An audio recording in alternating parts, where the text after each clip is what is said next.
और वहीं greater Noida engineer की मौत मामले में आज बिल्डर की पेशी होगी। पुलिस ने कल बिल्डर अभय कुमार को गिरफ्तार किया था और कोर्ट से पुलिस को एक दिन की रिमांड मिली थी, जो आज खत्म हो रही है। और आपको बता दें कि Abhay Kumar MZ wish town के मालिक हैं, जहां ये गड्ढा था।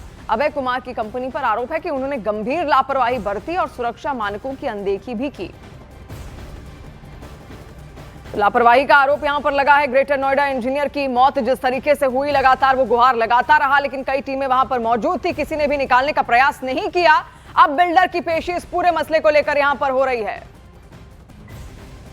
देखिए, अब आपको बताते हैं कि बिल्डर अभय पर आखिर क्या आरोप है और उन्हें क्यों गिरफ्तार किया गया है। साल 2021 में गहरे गड्ढे को अभय कुमार की कंपनी MZ विश टाउन ने ही यहां पर खुदवाया था। अब देखिए, पूरा ये जो वो है टाइमलाइन, आप इसको समझिए। साल 2021 में सेक्टर 150 में गड्ढा यहां पर खुदवाया गया था, जहां पर वो शख्स गिरा। MZ wish town Abhay Kumar की ही कंपनी है। अब इन्हीं की पेशी होनी है। शॉपिंग मॉल बनवाने के लिए बाकायदा उस गड्ढे को वहां पर खुदवाया गया था। फिर गड्ढे वाली जगह बेसमेंट बना दिया गया था, जहां मॉल बनना था वहां बेसमेंट तैयार हो गया। फिर अभय कुमार का प्रोजेक्ट अटकने से काम वहां पर रुका रहा और गड्ढा जस का तस था। प्रोजेक्ट अटकने पर गड्ढा भरवाया नहीं गया, जबकि गड्ढा भरवा देना चाहिए था, लेकिन उसके बावजूद भी उस गड्ढे को वहां भरवाया नहीं गया। जहां इससे पहले शॉपिंग मॉल बनाने की तैयारी थी, लेकिन बाद में वहां पर कुछ और ही निर्मित कर दिया जाता है और गड्ढे को उसके बाद तुरंत भर देना चाहिए था, क्योंकि काम रुक चुका था। लेकिन उसके बाद भी बिल्डर की ओर से उस गड्ढे को भरवाया बिल्कुल भी नहीं गया और इसी वजह से बड़ा हादसा वहां पर हुआ, जो सबने देखा।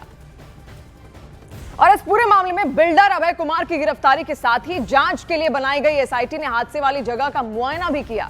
मेरठ जोन के ADG भानु भास्कर अपनी टीम के साथ नोएडा के सेक्टर 150 इलाके में पहुंचे और निरीक्षण उनकी ओर से किया गया, जो 5 दिनों के अंदर अपनी रिपोर्ट अब शासन को सौंप देंगे।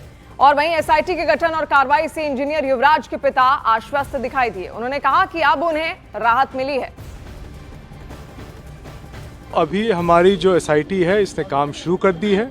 शासन के निर्देशों पे हम लोग 5 दिन के अंदर इसकी रिपोर्ट दे देंगे। सभी लोगों से बातचीत की जाएगी और सभी लोगों से बात करके फिर ये देखना होगा कि किन्हीं कारणों से और किन्हीं परिस्थितियों में ये ऐसा दुखद घटना हुई है। सरकार के द्वारा जो त्वरित कार्रवाई की गई है और SIT का गठन किया गया है, तो तसल्ली हुई है कि मेरे बेटे की मृत आत्मा को न्याय मिलेगा। सरकार की तरफ से हम आश्वस्त हैं कि हमें सही सहयोग मिलेगा, उचित दिशा में मिलेगा। और देखिए, इसी के साथ ही प्रशासन ने सॉफ्टवेयर इंजीनियर युवराज मेहता की मौत के 3 दिन बाद उनकी कार को गड्ढे से बाहर निकाला।